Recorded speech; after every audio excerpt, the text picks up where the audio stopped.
Anda di program seputar keluarga dan ukhuwah di sore hari ini.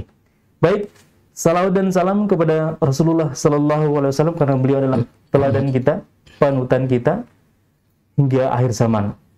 Baik pemirsa yang insya Allah dimuliakan Allah dimanapun Anda berada, Ustadz telah berada bersama dengan kami di studio. Kita sapa dulu. Assalamualaikum Ustadz. Waalaikumsalam warahmatullahi wabarakatuh. Apa kabarnya di sore hari ini? Alhamdulillah, bifadlillah, terlihat sehat ya. Baik, Masya Allah ya. Luar biasa.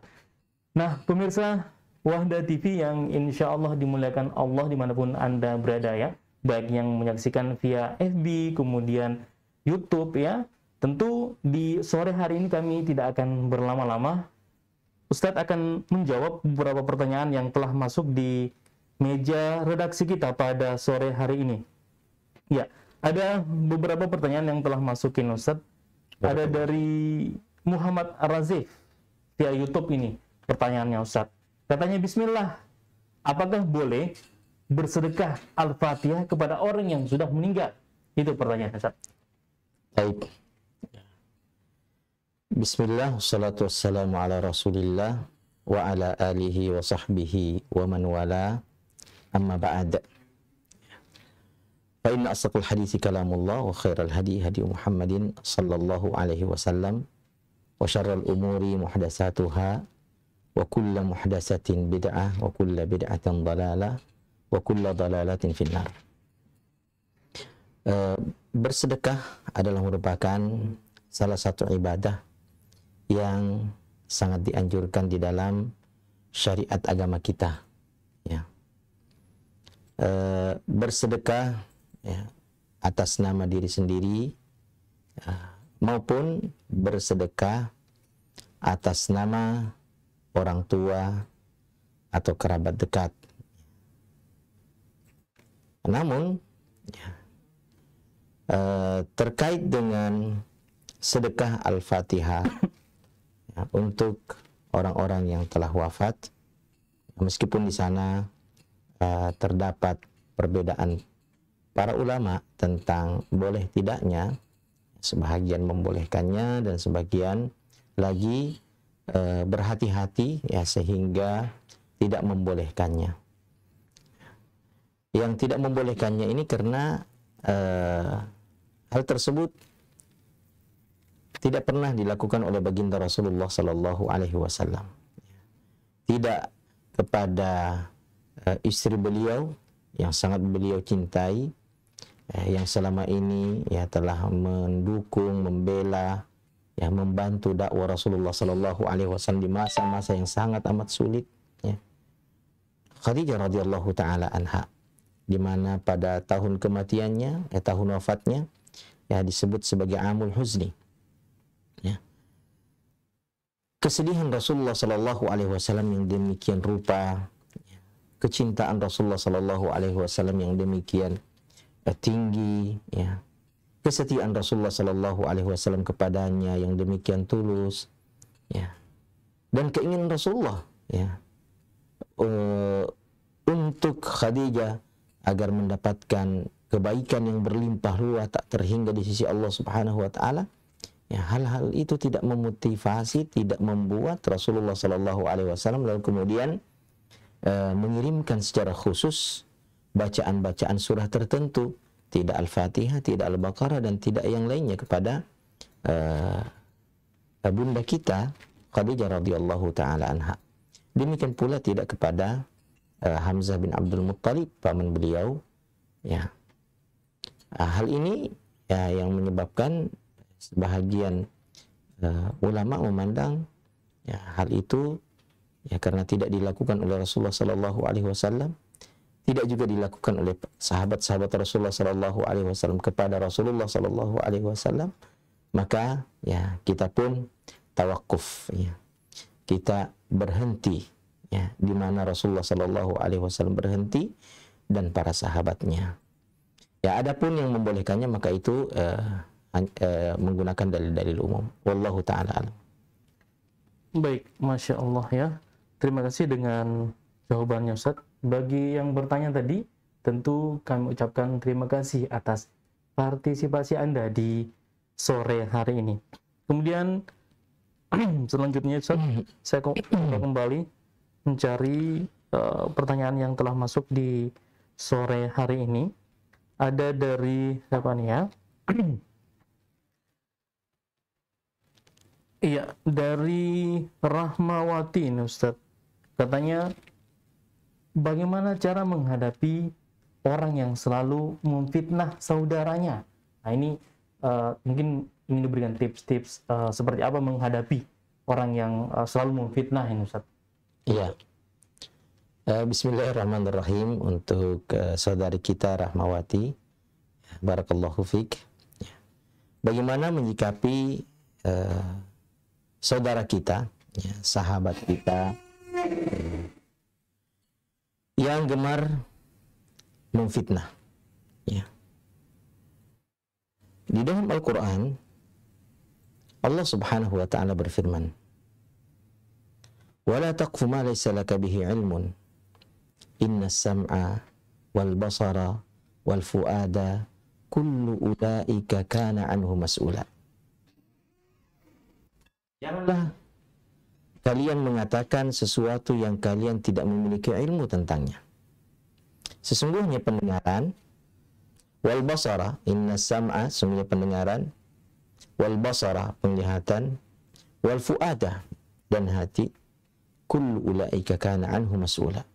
Semua itu akan dimintai pertanggungjawabannya oleh Allah Subhanahu wa taala pada hari kiamat nanti.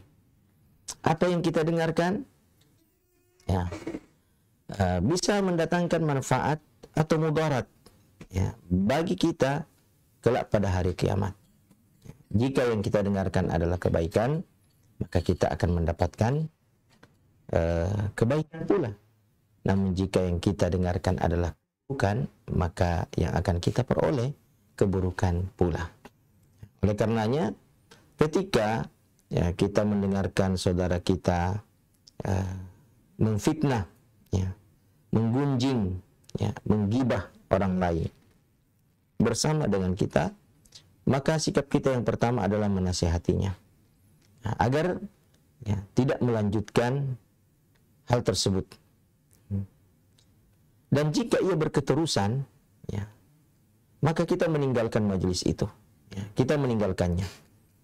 Ketika ia telah dinasihati dan tidak berhenti dari perbuatannya menggibah, memfitnah, maka kita tinggalkan majelis tersebut, agar telinga kita selamat dari perkara-perkara yang terlarang untuk kita dengarkan, hati kita selamat agar tidak su'zan dan berburuk sangka kepada saudara kita yang telah kita dengarkan aib dan celanya.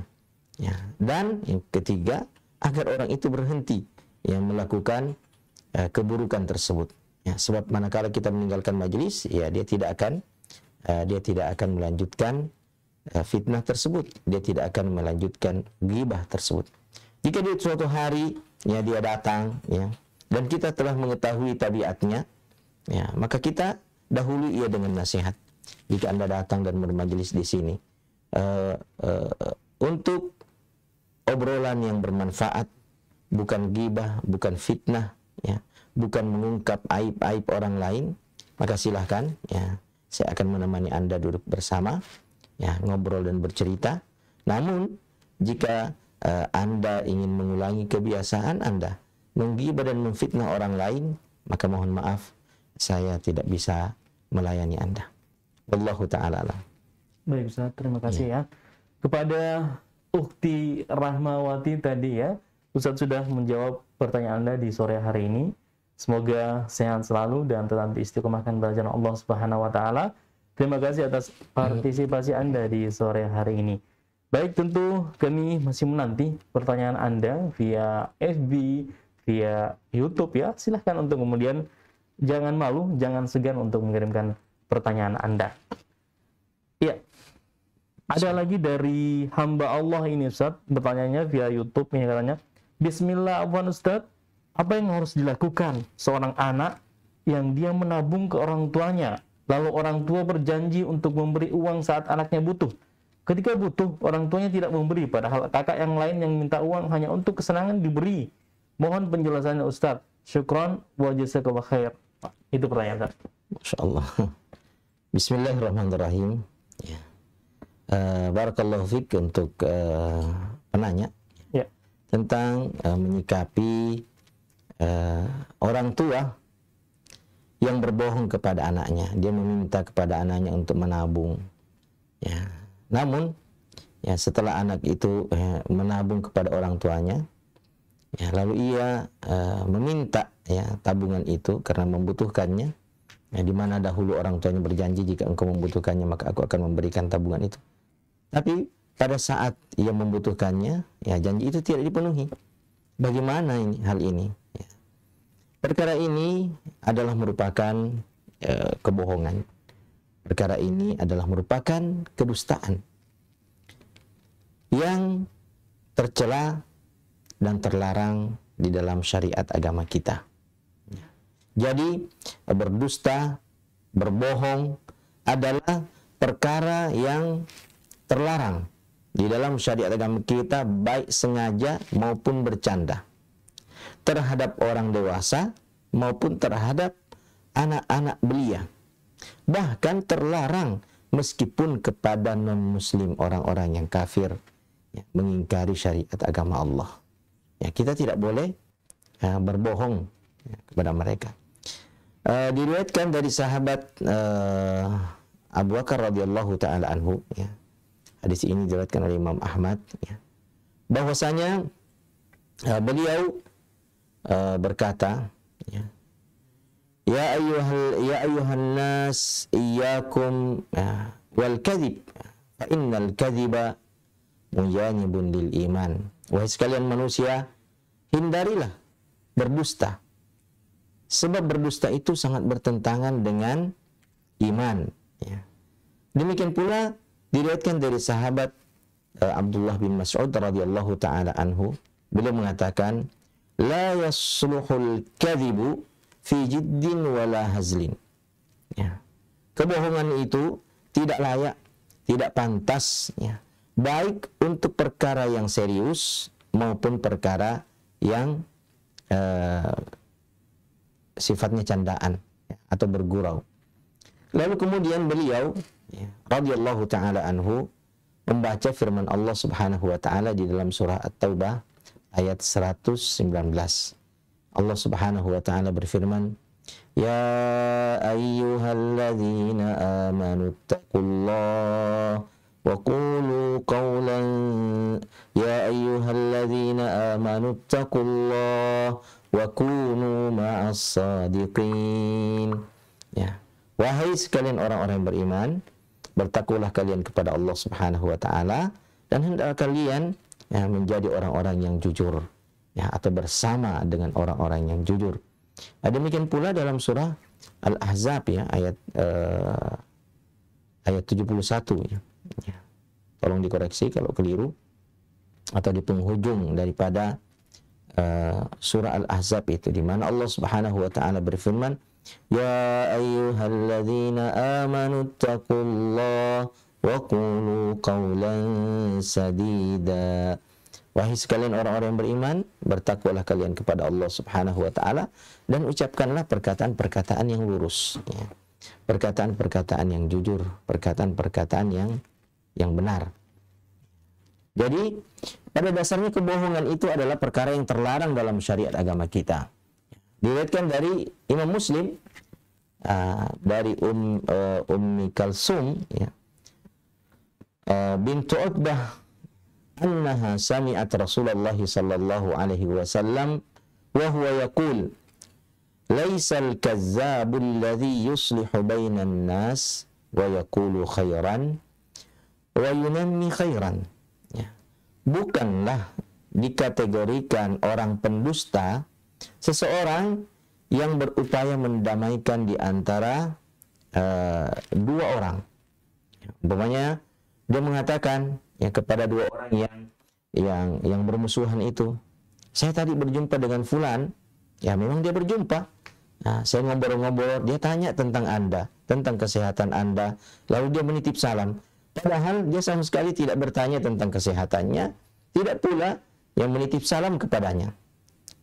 Tetapi orang itu berinisiatif, ya, dengan kalimat-kalimat itu, ya, dia ungkapkan kalimat-kalimat itu untuk mendamaikan keduanya. Maka Rasulullah Shallallahu Alaihi Wasallam mengatakan, laisa al-kadzdzabul ladzi yuslihu bainan nas, bukan dikategorikan orang yang pendusta, ya, seseorang yang berupaya mendamaikan di antara manusia, wa yaqulu khairan, dan dia dalam upaya mendamaikan itu mengucapkan kalimat-kalimat yang baik, wa yunammi khairan, dan berupaya menumbuhkan, ya, kebaikan. Berkenaan dengan hadis ini, maka Al-Imam Ibnu Syihab, ya, salah seorang dari periwayat hadis ini, mengatakan, walam asma', ya, yurakhas fi syai'in mimma yaqulun nasu kadzibun illa fi salasa. Aku belum pernah mendengarkan sesuatu yang dibolehkan, ya, pada perkara-perkara kebohongan yang diucapkan oleh manusia kecuali dalam tiga hal. Ya. Jadi tidak ada kebohongan yang dibolehkan, ya, kecuali dalam tiga hal. Yang pertama, kata beliau, al-harb, perang. Ya. Di dalam perang, ya, boleh berbohong. Kenapa? Karena al-harb khud'ah. Perang itu adalah tipu daya. Maka kebohongan adalah salah satu dari tipu daya itu. Kemudian wal islah bainan nas, mendamaikan di antara manusia. Berbohong, ya. Umpamanya kita punya duit nih. Nah, kita katakan kepada seseorang yang memiliki musuh, ya, kita katakan, ini fulan, ya, yang menjadi musuhnya itu menitip hadiah untuk Anda ini uang sejumlah 50.000. Ya. Padahal dia sama sekali tidak menitip uang, ya, itu uang kita, ya. Kita berbohong kepadanya, tetapi kebohongan itu untuk mendamaikannya. Maka dalam hal ini, ya, diberikan keringanan. Yang ketiga, wa haditsur rajuli li zaujatihi wa haditsu al-mar'ati li zaujiha. Ya, candaan, obrolan, ya, rayuan, ya, seorang lelaki kepada istrinya, dan demikian pula rayuan, gombalan istri kepada suaminya. Dia katakan kepada istrinya, engkau adalah wanita yang paling cantik. Padahal di luar sana banyak sekali wanita yang lebih cantik daripada istrinya. Dia berbohong demi membahagiakan perasaan istrinya, ya, atau demikian pula sebaliknya suami. Adapun secara spesifik, ya, berbohong kepada anak-anak, maka ada hadis Rasulullah Shallallahu Alaihi Wasallam, ya, yang diriwayatkan dari sahabat Abi Hurairah radhiyallahu taala anhu. Rasulullah bersabda, "Man qala lisabiyyin ta'ala haka summa la yu'tihi fahiya kizbatun." Siapa yang memanggil anak kecil, sini kamu, ini sesuatu untukmu, lalu ia tidak memberikan, ya, apa yang dia janjikan itu, maka itu tercatat sebagai sebuah kebohongan. Demikian pula dalam riwayat yang lain, ya, dari sahabat Abdullah bin Amir radhiyallahu taala anhu, dia berkata, da'ani ummi yauman wa Rasulullah sallallahu alaihi wasallam qa'idun fi baitina. Suatu hari ibuku memanggil aku dan Rasulullah sallallahu alaihi wasallam sedang duduk di rumah kami, ya. Lalu ibunya berkata, ta'ala, ya, kemari kamu, utika syai'an, saya akan memberikan kepadamu sesuatu. Faqala laha Rasulullah sallallahu alaihi wasallam. Maka Rasulullah sallallahu alaihi wasallam berkata kepada ibu daripada Abdullah bin Amir ini, "Wa ma aradti an tu'tihi?" Ya, apa yang engkau ingin berikan kepadanya sehingga engkau memanggilnya? Maka ibunya mengatakan, "U'tihi tamran." Aku akan memberikan kepadanya kurma, tamar. Faqala laha Rasulullah sallallahu alaihi wasallam. Maka Rasulullah sallallahu alaihi wasallam bersabda, "Ama innaki law lam tu'tihi syai'an kutibat 'alaiki kizbah." Ketahuilah, jika engkau tidak memberikan kepadanya sesuatu, ya, maka akan dicatatkan kepadamu satu kebohongan, satu dosa kedustaan. Jadi hatta terhadap anak kecil, ya, kita tidak boleh berdusta. Ya, kita memanggilnya untuk memberikan sesuatu kepadanya, namun ketika ia telah menghampiri kita, ya, sampai di hadapan kita, lalu kita tidak memberikan kepadanya apa yang kita janjikan. Ya, itu adalah perkara yang terlarang. Dan dampaknya sangat berbahaya. Yang pertama, dampak buruknya, sebagaimana dikatakan oleh para ulama kita, adalah membiasakan anak itu berbohong. Ya, kita telah mengajarkan kepadanya kebohongan atau sifat berbohong. Yang kedua, ya, dia akan kehilangan kepercayaan kepada orang yang mesti ia teladani, yang mesti ia kagumi, ayahnya sendiri, atau kakaknya, atau kerabat dekatnya.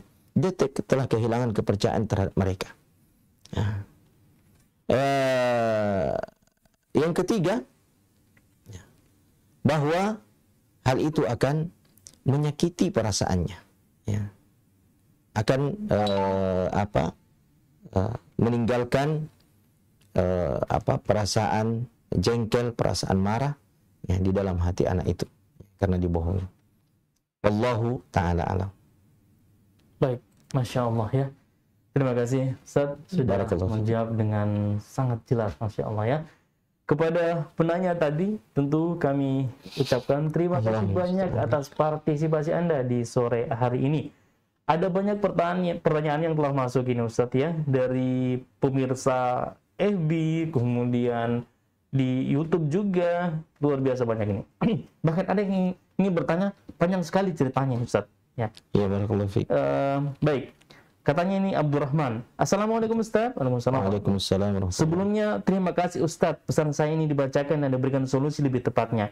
Saya Abdurrahman dari Makassar dan sekarang umur 24 menjelang 25. Lebih tepatnya, saya minta saran Ustaz. Saya sekarang sementara kerja dan kuliah S2 tapi belum nikah. Nah, umur seperti saya sekarang dorongan untuk menikah itu selalu saja ada Ustaz. Baik itu dorongan diri sendiri, dari lingkungan, dosen, teman-teman, dan teman-teman kampus. Di satu sisi, sebenarnya saya sudah ingin menikah Ustaz. Bahkan kadang Kak berpikir-pikir, kayaknya sudah sampai di kategori wajib untuk segera menikah. Tapi di sisi lain juga, saya kadang masih berpikir, apakah tepat nih waktunya? Ini Makassar banget ini satunya. Waktunya ini. Kadang juga aku pikir kalau menikah, berarti tanggung jawab orang tuanya si akhwat ini pindah ke saya nih. Jadi tanggung jawabku akan lebih besar. Dan memang sekarang ada akhwat yang dijodoh-jodohkan untuk saya Ustadz. Tapi belum sampai ke ta'aruf. Karena masih bimbang Ustadz. Teman kuliah waktu S1 kemarin. Tapi beda jurusan. Dan sekarang jadi junior di S2. Dan sekarang kerja nih juga sebagai guru di salah satu sekolah Islam Ustadz. Orangnya baik, kemudian masuk kriteriaku Ustadz. Jadi kurasa cocok. Nah, sudah saya coba-coba hitung biaya kuliah S2, pokoknya di perhitungan Ustadz, panjang ceritanya nih. Singkat ceritanya katanya, bagaimana kira-kira solusi dari Ustadz? Apakah harus kuberanikan diriku untuk menikah sambil terus minta petunjuk dari Allah? Atau selesaikan dulu kuliahku Ustadz, atau sementara kuliah terus menikah supaya tambah ada penyemangat untuk selesaikan kuliah dan semangat kerja Ustadz. Mohon sarannya kata Ustadz. Iya. Bismillah. Iya. Dari barakallahu fiik ya, untuk Al-Akh Abdurrahman ya. Iya. Ya, di Makassar. Masya Allah, tabarakallah. Ya, dari pertanyaan yang panjang ya. Cerita yang berliku-liku ya tentang antum, jawaban singkatnya segera menikah. Luar biasa. Terlebih ketika antum sudah mempertimbangkan dengan matang bahwa antum memiliki sebenarnya kemampuan finansial, ya. Terlebih ada dorongan yang demikian kuat, ada juga sudah calon, ya. Apalagi yang mau ditunda, ya kan? Calonnya juga sudah bekerja, antum juga sudah bekerja. Ya, setelah dihitung-hitung pengeluaran rumah tangga, ternyata masih ada sisa.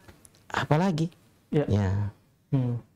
Kalau antum tidak berani ya menikah, maka antum akan dilombai oleh orang lain. Jangan menyesal.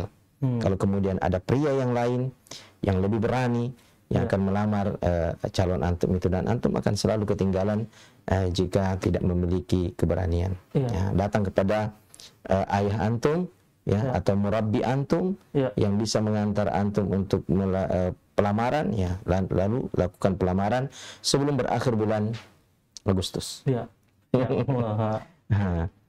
Lebih cepat lebih baik. Ya. Karena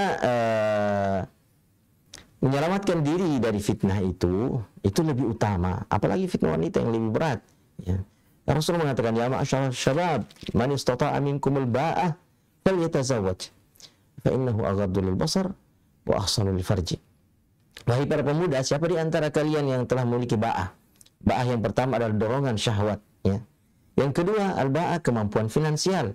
Antum telah memiliki dorongan syahwat itu, dan antum telah memiliki kemampuan finansial tersebut. Nah, maka Rasulullah mengatakan, falyatazawwaj, maka segeralah menikah. Ya.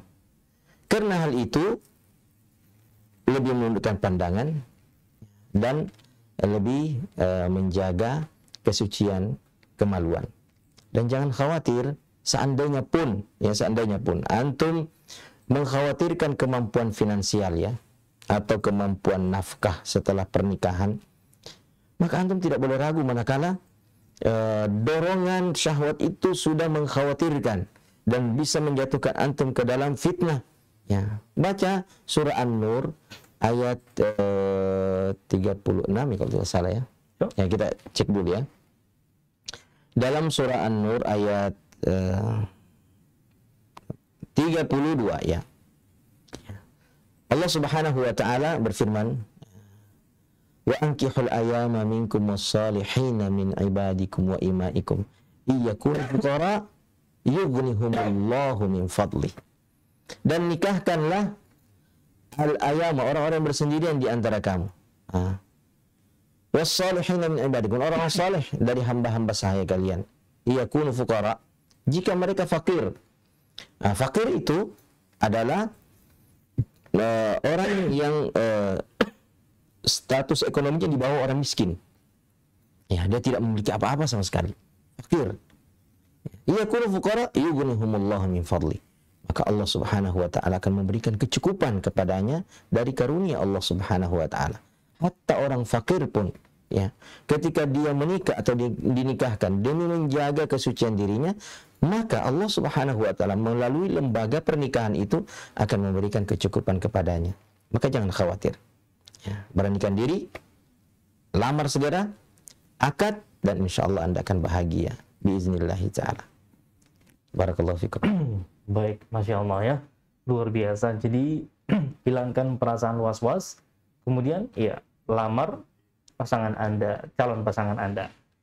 Ya, terima kasih Ustaz, ya. Allahu Akbar. Kepada Abdurrahman tadi, tentu kami ucapkan terima kasih banyak atas partisipasi Anda di sore hari ini. Ya, sudah menyaksikan kami via Facebook, via YouTube, ya. Selanjutnya datang dari, ya, saya coba mencari Ustaz, mana kira-kira yang cocok dengan tema di sore hari ini. Ini dari hamba Allah. Bismillah, Assalamualaikum Ustaz. Waalaikumsalam warahmatullahi wabarakatuh. Pertanyaannya Ustaz, kalau ada saudara kita berselingkuh, apa yang harus kita lakukan? Karena kami takut Ustaz memberitahu langsung. Apakah kami memberitahu istrinya saja? Soalnya kami juga kenal dengan istri dari orang yang diselingkuhi. Apakah kalau kami diam saja kita berdosa? Itu pertanyaannya Ustaz. Allahul musta'an, ya.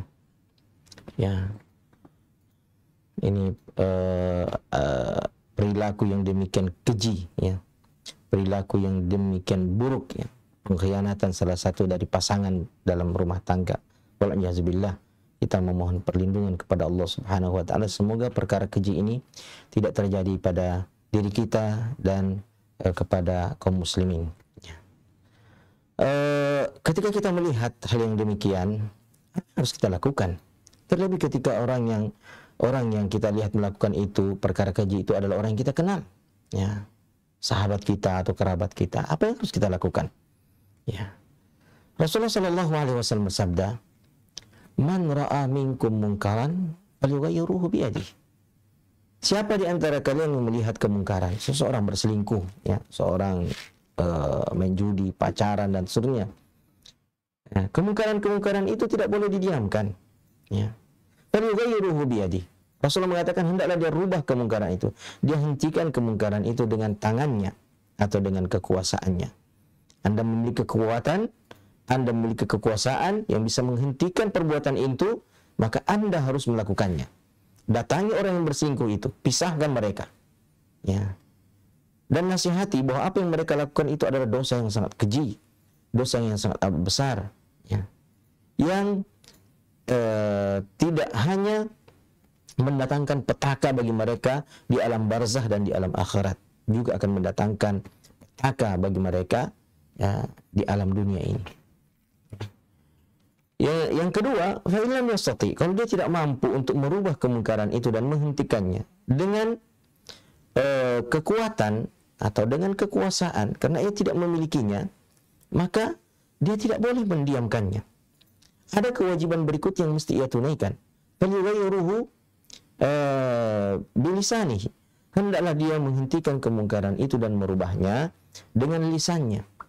Ya, dia tidak bisa hentikan, dia tidak bisa pisahkan, maka dia datangi, ya, dengan kalimat-kalimat yang santun, ya, sikap yang baik, ya.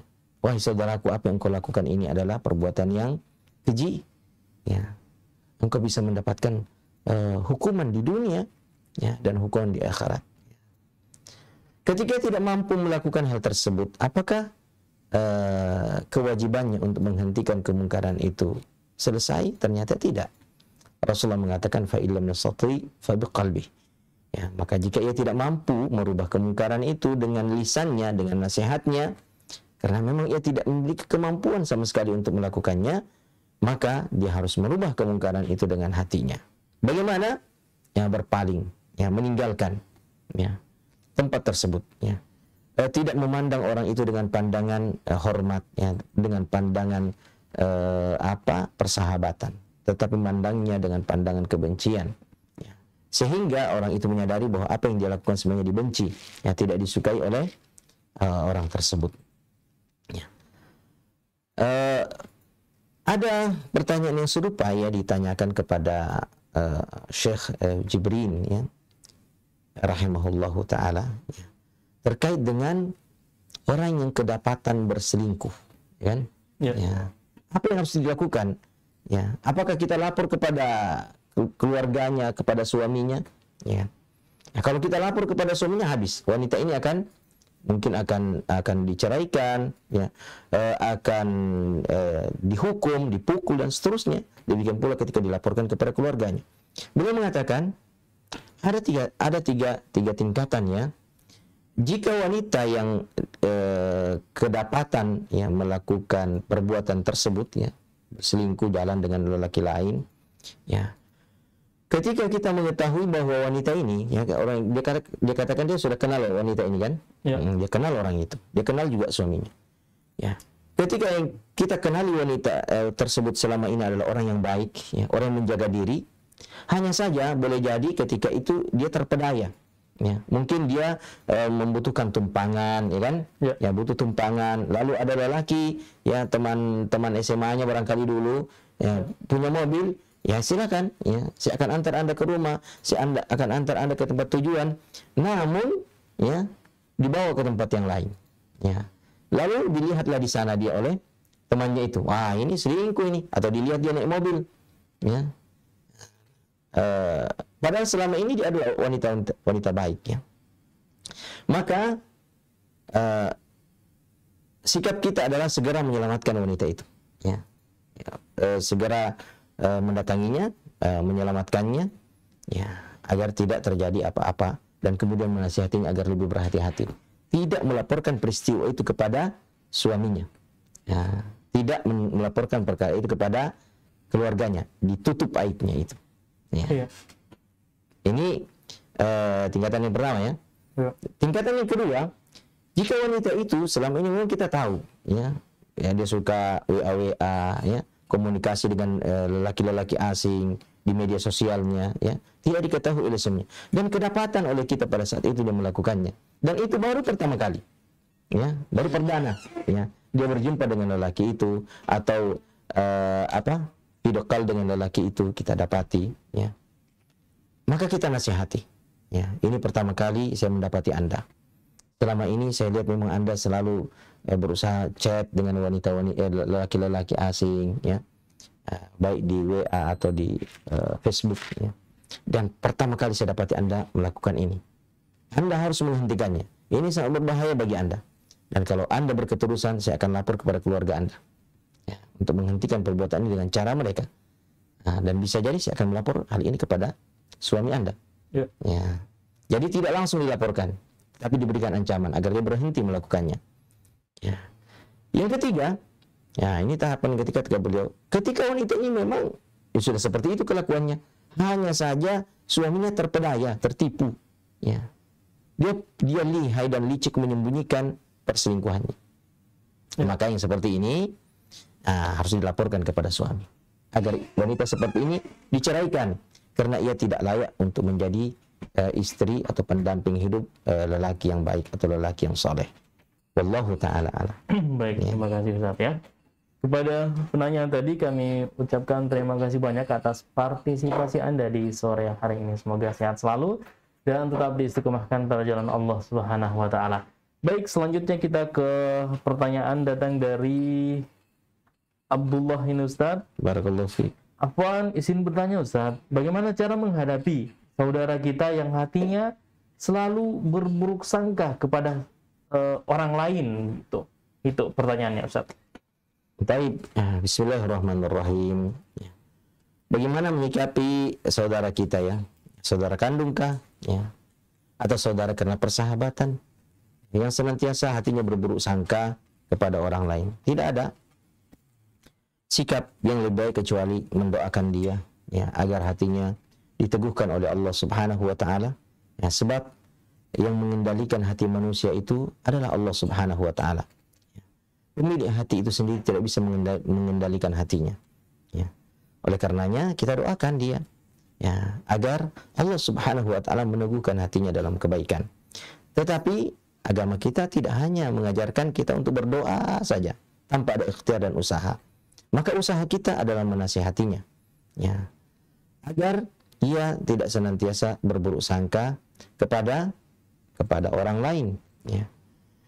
Kita nasihati dia ya, agar dia memperbanyak ya, berdoa kepada Allah Subhanahu wa taala agar diberikan hati yang lembut, hati yang baik ya, hati yang santun ya, hati yang jernih, senantiasa memandang segala sesuatu dengan positif ya, berprasangka yang baik ya. Kita nasihati dia. Lalu kemudian yang ketiga, kita upayakan ya, agar dia mencari lingkungan persahabatan yang baik ya. Sebab perilaku seseorang itu sangat terkait dengan siapa yang berada dalam lingkungan pergaulannya. Ketika dia berinteraksi, bergaul dengan orang-orang yang senantiasa berburuk sangka, maka lambat laun dia pun akan memiliki sikap yang sama. Ya, oleh karenanya Rasulullah Shallallahu Alaihi Wasallam bersabda, "Almaru ala dini khalilihi falyanzur ahadukum man yukhalil." Ya, agama seseorang itu, tabiat dan perilakunya sangat tergantung pada teman-teman dekatnya. Oleh karena itu, kata Rasulullah, hendaklah kalian benar-benar selektif memilih siapa yang akan menjadi teman dekat kalian dalam lingkungan pergaulan.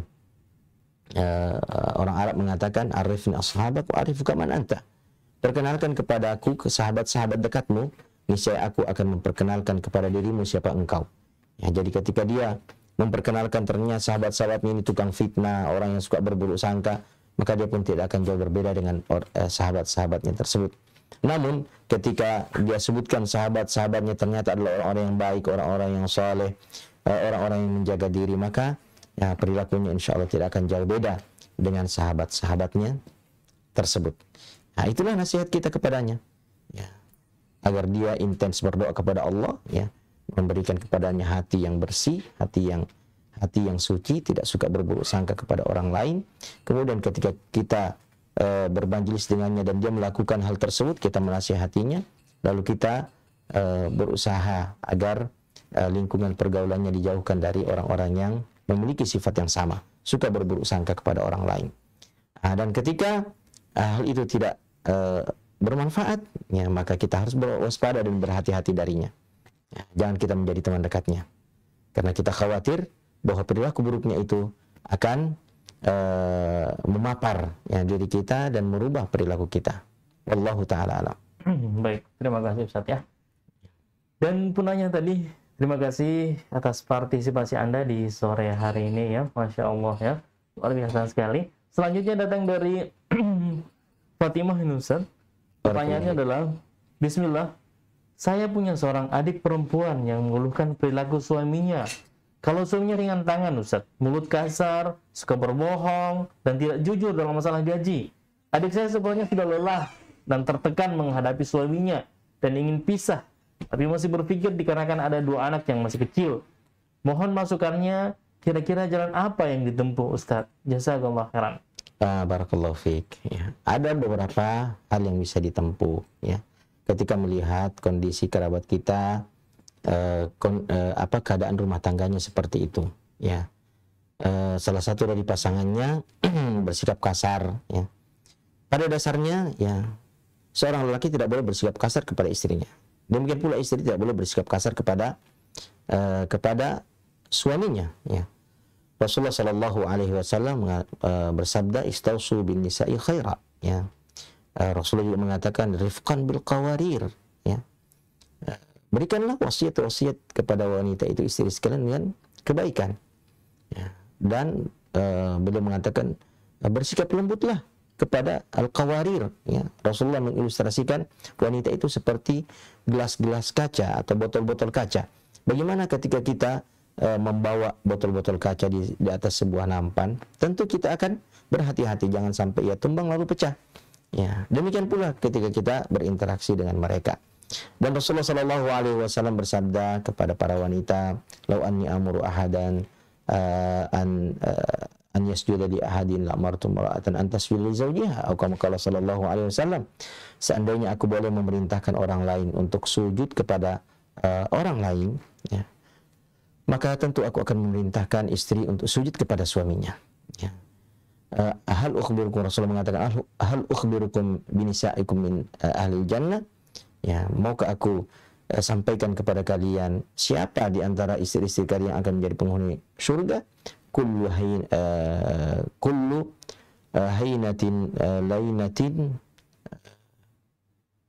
kullu qaribatin hainatin sahlatin. Atau kama qala sallallahu alaihi wasallam, ya.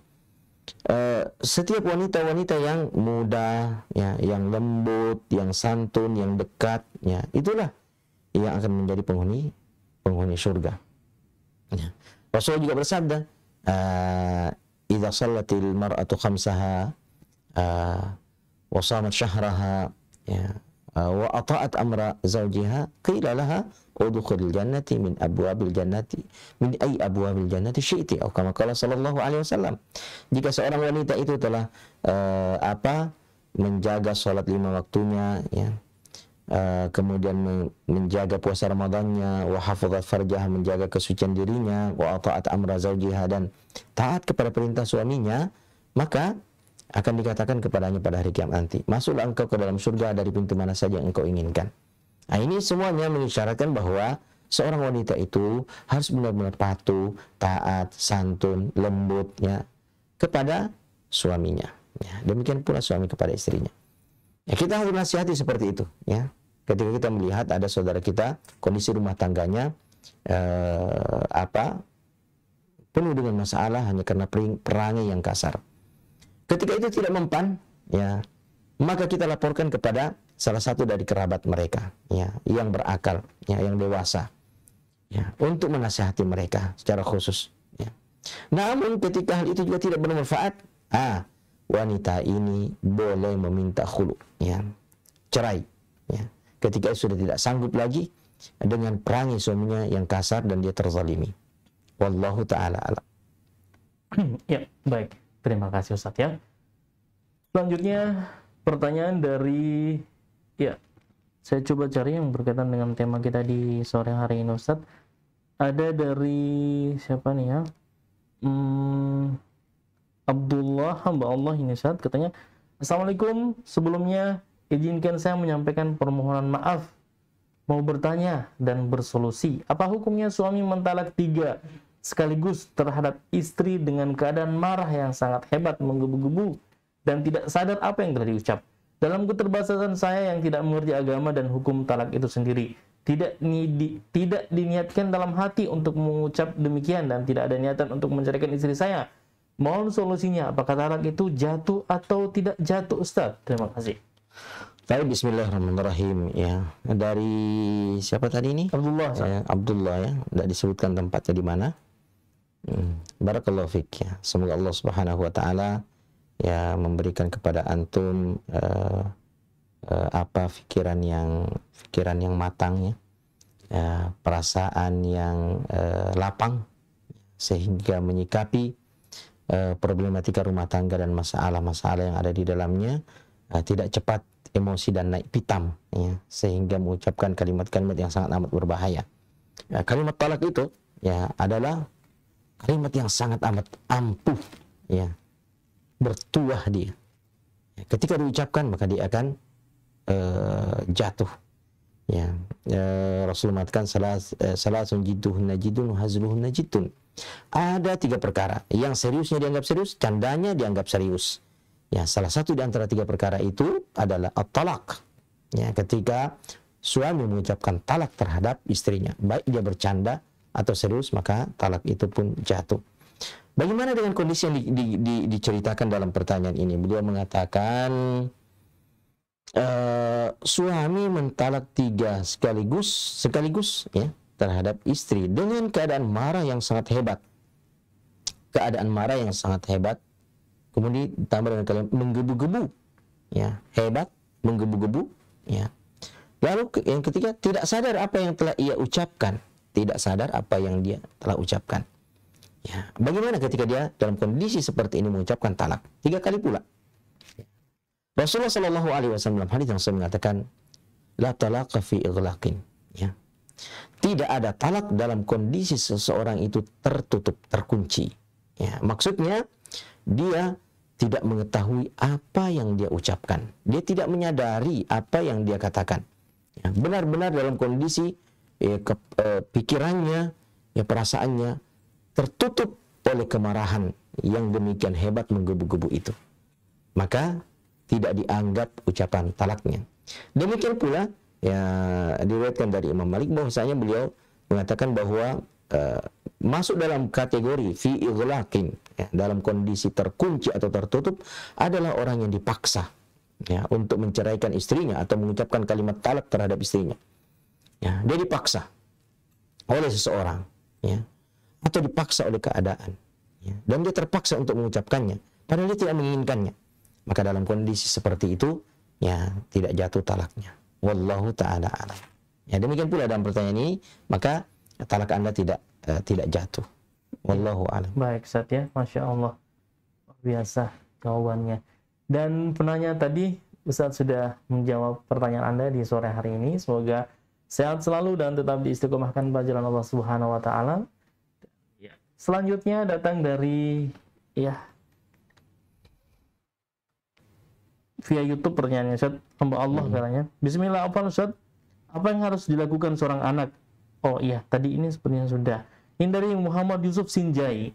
Apakah boleh memberikan uang kembalian kepada seseorang di dalam masjid dari sebuah transaksi jual beli yang terjadi di luar masjid? Nah, itu pertanyaan Ustaz dari Muhammad Yusuf di Sinjai. Bismillahirrahmanirrahim. Ya. Masjid itu bukanlah tempat melakukan transaksi perdagangan. Ya. Rasulullah Shallallahu Alaihi Wasallam ya mengatakan jika engkau melihat seorang yang melakukan transaksi perdagangan ya di dalam masjid, maka katakan kepadanya semoga Allah tidak memberikan keberuntungan ya kepada anda dalam transaksi perdagangan ini. Ya, maka segala sesuatu yang berkaitan dengan transaksi perdagangan itu kita harus tunaikan, kita harus lakukan di luar masjid. Ini untuk menyelamatkan diri kita dan usaha kita ya agar ia tidak tidak kehilangan keberkahan, termasuk ya nanti pengembalian sisa ya uang yang sisa pembayaran ya sebaiknya ya kita lakukan itu di luar masjid demi menyelamatkan diri kita agar tidak meskipun itu bukan transaksi perdagangan lagi ya di luar, hanya mengembalikan ya, tetapi lebih selamat ya ketika Anda melakukannya di luar masjid ya, agar Anda benar-benar bisa memastikan bahwa transaksi perdagangan Anda tidak terjadi ya di tempat yang terlarang, yang membuat keberkahan pada transaksi perdagangan itu tercabut. Wallahu ta'ala alam. Ya, baik, terima kasih Ustaz ya. Ustaz sudah menjawab pertanyaan Anda di sore hari ini. Kemudian selanjutnya Ustaz, ada lagi beberapa pertanyaan yang telah masuk di meja redaksi kita pada sore hari ini. Ada datang dari Muhammad Anugrah. Assalamualaikum warahmatullahi wabarakatuh.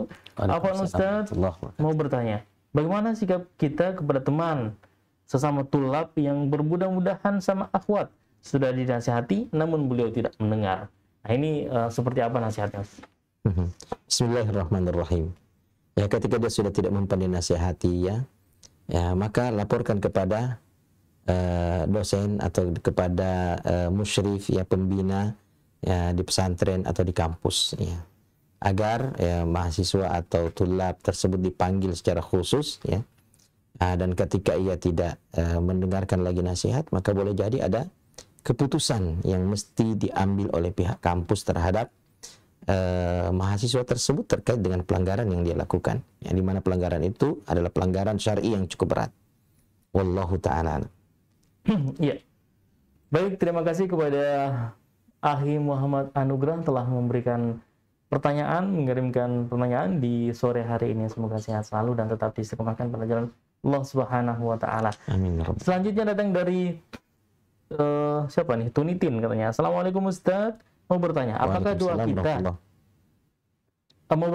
doa kita sampai kepada Allah jika kita pada tengah malam terbangun tapi ada uzur tidak melaksanakan sholat malam, tapi tidak bangun dari tempat tidur, tapi hati ini selalu berzikir dan berdoa? Apakah doa kita sampai Ustaz? Mohon jawabannya Ustaz. Syukran.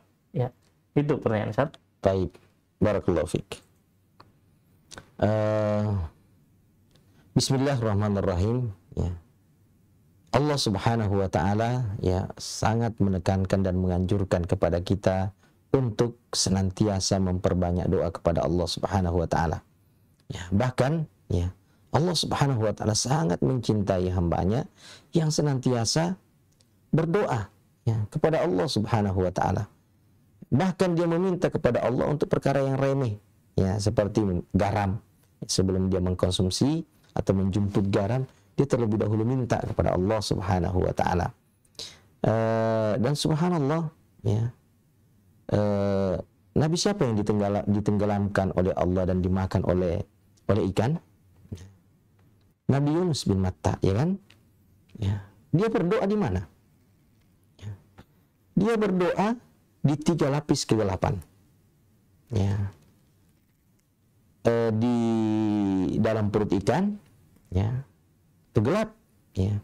Kemudian di waktu malam dan di kedalaman lautan yang paling dalam, gelap. Di 3 lapis kegelapan dia berdoa kepada Allah Subhanahu wa Ta'ala. Dan Allah Subhanahu wa Ta'ala mendengar doanya dan mengijabahnya. Bagaimana dengan orang yang berdoa di atas kasur di tengah malam, ya, bukan di kedalaman lautan? Ya tentu didengarkan oleh Allah Subhanahu wa Ta'ala. Dan salah satu di antara ciri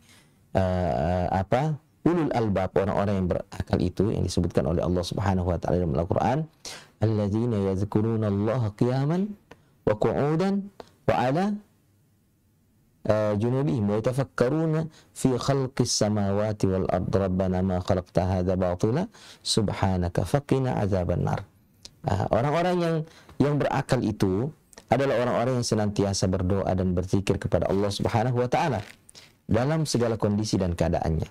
Ketika ia berdiri, ketika ia duduk, bahkan ketika ia berbaring. Ya, berbaring di siang hari, berbaring di malam hari, ya. Dia tetap berzikir kepada Allah Subhanahu wa Ta'ala dan senantiasa bertafakkur, ya, memikirkan dan menghayati kebesaran dan keagungan Allah Subhanahu wa Ta'ala melalui ciptaan-ciptaan Allah yang ia saksikan. Seraya berkata, ya, Maha suci Engkau ya Allah, ya, Engkau tidak menciptakan hal ini untuk sia-sia, maka lindungilah kami dari azab neraka. Nah, maka insya Allah ya doa-doa nanti ya akan didengarkan oleh Allah Subhanahu wa Ta'ala, dan ketika tidak ada penghalang untuk diterima doa itu, maka insya Allah doa itu akan diterima oleh Allah Subhanahu wa Ta'ala. Wallahu ta'ala. Baik, terima kasih Ustaz ya. Bagi penanya tadi ya, Ustaz sudah menjawab pertanyaan Anda. Sepertinya ini pertanyaan terakhir Ustaz datang dari Uswatun Hasanah. Uswatun Hasanah katanya, Bismillah Ustaz, pertanyaan kami, apa maksud dari pasangan yang sevisi misi? Syukron Ustaz. Itu pertanyaannya. Ya. Ya. Pasangan yang sevisi dan semisi di dalam mengarungi kehidupan berumah tangga adalah salah satu penunjang utama. Ya, keduanya bisa benar-benar merasakan kebahagiaan, keharmonisan, ya, ketenangan dalam mengarungi kehidupan berumah tangga. Bagaimana harapan mereka, ya, bagaimana cita-cita mereka, dan bagaimana memperoleh harapan dan cita-cita itu, ya. Bagaimana mengatur rumah tangga ini? Dengan cara apa mengatur rumah tangga ini, ya? Dengan syariat apa mengatur rumah tangga ini? Bagaimana pendidikan anak? Bagaimana pengelolaan ekonomi, ya? Yaitu ya seorang pasangan suami istri itu harus memiliki visi dan misi yang sama, ya. Ya, misi yang mereka emban di dalam kehidupan berumah tangga apa, ya. Kalau misinya cuma ngumpul duit, ya, ya, dan bersenang-senang dengannya, bisa berbahaya, ya. Kalau misinya cuma bersenang-senang di dunia ini, ya, tapi ada misi yang lebih tinggi, lebih agung dan lebih mulia yang merupakan kewajiban kita bersama, bahwa misi kita hidup di dunia ini dan melakukan segala hal yang kita butuhkan, termasuk berkeluarga, berdagang, dan memiliki anak adalah semata-mata beribadah kepada Allah Subhanahu wa taala. Sehingga ya, apapun yang kita lakukan, kita berupaya agar misi itu tercapai.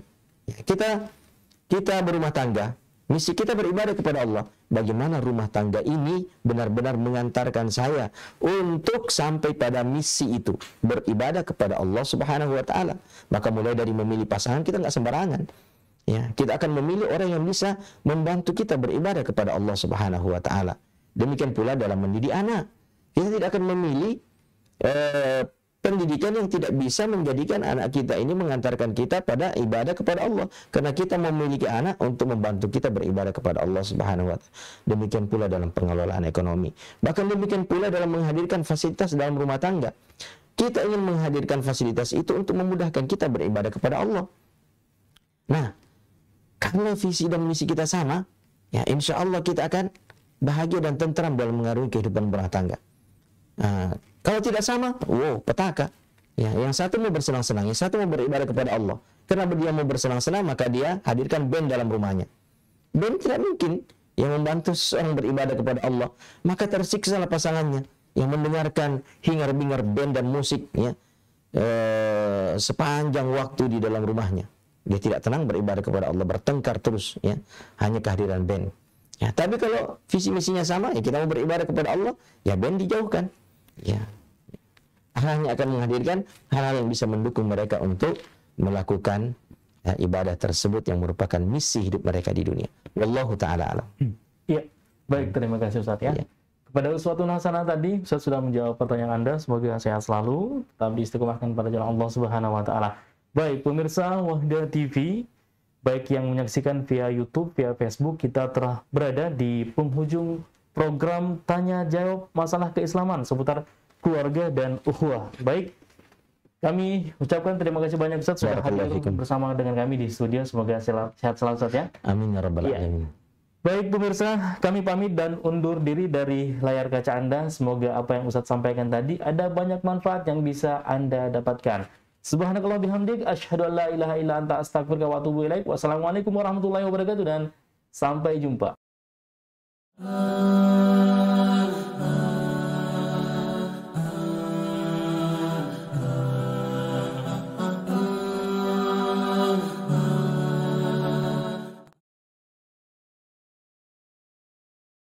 Bismillahirrahmanirrahim.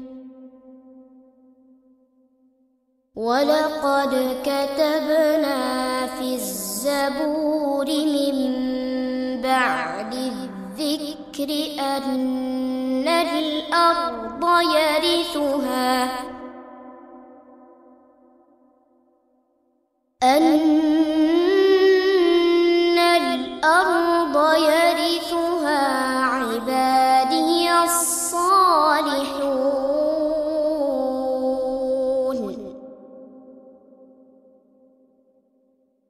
إن في هذا لبلاغا لقوم عابدين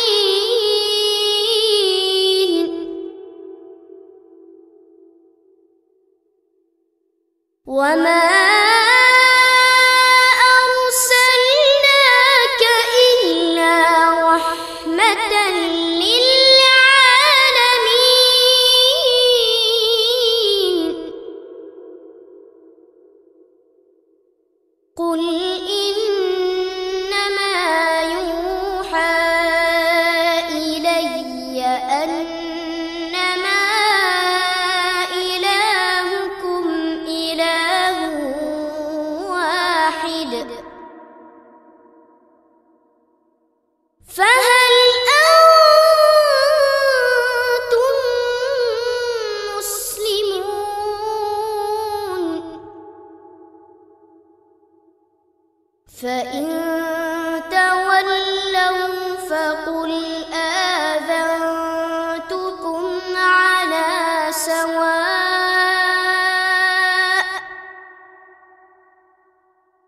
وإن أدري أقريب أم بعيد ما توعدون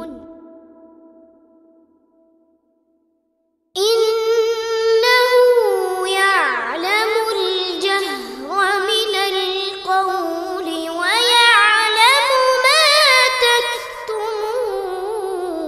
تكتمون وإن أدري لعله فتنة لكم ومتاع إلى حين قال رب احكم بالحق وربنا الرحمن المستعان على ما تصفون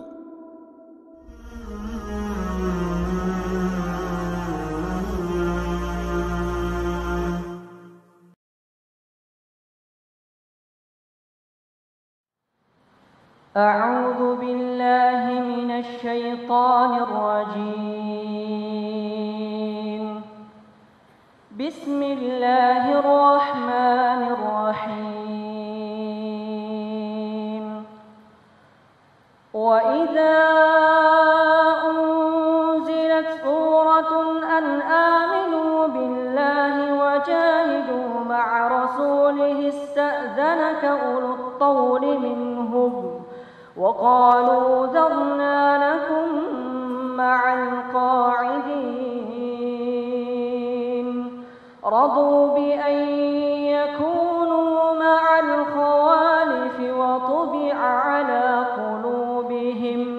وطبع على قلوبهم فهم لا يفقهون لكن الرسول والذين آمنوا معه جاهدوا بأموالهم وأنفسهم وأولئك لهم الخيرات وأولئك هم المفلحون أعد الله لهم جنات تجري من تحتها الأنهار خالدين فيها ذلك الفوز العظيم وجاء المعذرون من الأعراب ليؤذن لهم وقعد الذين كذبوا الله ورسوله سيصيب الذين كفروا منهم ليس على الضعفاء ولا على المرضى ولا على الذين لا يجدون ما ينفقون حرج إذا نصحوا لله ورسوله ما على المحسنين من سبيل والله غفور رحيم ولا على الذين إذا أتوك لتحملهم قلت لا أجد ما أحملكم عليه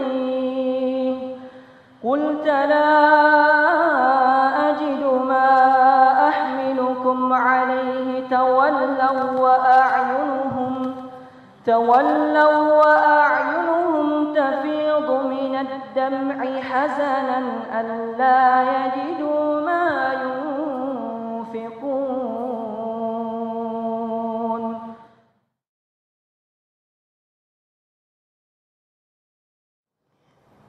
أعوذ بالله من الشيطان الرجيم